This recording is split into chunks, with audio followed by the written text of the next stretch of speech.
கட்சிக்கு எதிராக செயல்பட்டால்தான் அதிமுகவில் இருந்து செங்கோட்டையன் நீக்கப்பட்டதாக அதிமுக பொதுச் செயலாளர் எடப்பாடி பழனிசாமி தெரிவித்துள்ளார்.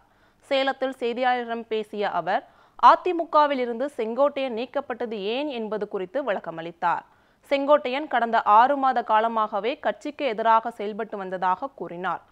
ஓபிஎஸ், டிடிவி தினகரன் ஆகியோர் பிரிந்து சென்றவர்கள் அல்ல என்றும் குறிப்பிட்ட எடப்பாடி பழனிசாமி, அவர்கள் கட்சியில் இருந்து நீக்கப்பட்டவர்கள் என்று தெரிவித்தார். கட்சியில் இருந்து நீக்கப்பட்டவர்களுடன் அதிமுகவினர் யாரும் தொடர்பு வைத்துக் கொள்ளக்கூடாது என்ற கட்சி பொதுக்குழுவின் தீர்மானத்தை மீறி செங்கோட்டையன் செயல்பட்டதாகவும் கூறினார். செங்கோட்டையன், டிடிவி தினகரன், ஓபிஎஸ் ஆகியோர் திமுகவுக்கு ஆதரவாக செயல்பட்டு வருவதாக குறிப்பிட்ட எடப்பாடி பழனிசாமி, கட்சி தலைமைக்கு செயல்பட்டால் வேடிக்கை பார்த்து கொண்டிருக்க முடியாது என்று தெரிவித்தார். இணைப்பு பற்றி பேச சொன்னாங்க.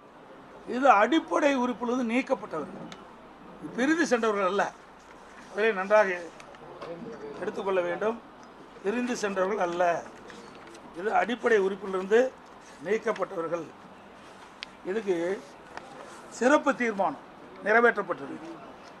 இது அனைத்து இந்திய அண்ணா திராவிட முன்னேற்ற கழகத்தினுடைய பொதுக்குழு கூட்டத்தில் சிறப்பு தீர்மானம் நிறைவேற்றப்பட்டது. இந்த தீர்மானத்தில் சில வரிகளை மட்டும் இந்த நேரத்தில் குறிப்பிடுகிறேன். கழக பொருளாளர் திரு ஓ பன்னீர்செல்வம் அவர்களின் கட்சி விரோத செயலுக்கு இந்த பொதுக்குழு கடும் கண்டனத்தை தெரிவித்துக் கொள்கிறது. கழகத்தின் நன்மையை கருதி கழக சட்டத்திட்ட விதி 35 படி திரு ஓ பன்னீர்செல்வம் அவர்களை உடனடியாக கழக பொருளாளர் பொறுப்பு, கழக அடிப்படை உறுப்பினர் உள்ளிட்ட அனைத்து பொறுப்புகளில் இருந்தும் நீக்கி வைப்பதோடு இன்று முதல் கழக உடன்பிறப்புகள் யாரும் திரு ஓ பன்னீர்செல்வம் அவர்களுடன் எவ்வித தொடர்பும் வைத்துக் கொள்ளக்கூடாது என்று இந்த பொதுக்குழுவில் தீர்மானிக்கப்படுகிறது.